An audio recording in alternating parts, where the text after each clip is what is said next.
You never know when something disruptive is going to happen in industry. And so becoming a lifelong learner can at times insulate or protect you from your job going away, right? Because a lifelong learner is always learning new skills that can be applied in their current job or applied in another job. Now, where it comes to home, as everyone knows, is AI. AI is coming in, and specifically for individuals that we're helping, those entry-level positions can be replaced a lot of times, not definitely, but we're seeing trends.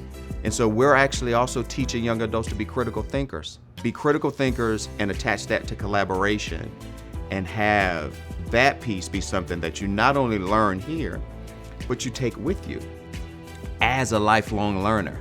Always be a critical thinker, always collaborate, always ensure that you're moving forward. We are embedding critical thinking and collaboration into the curriculum so that we can be intentional on having our people have a baseline to become, not just say lifelong learning, but have a baseline on what lifelong learning and give them skills to help that.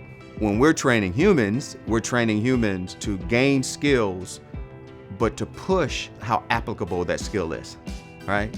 And improve upon it.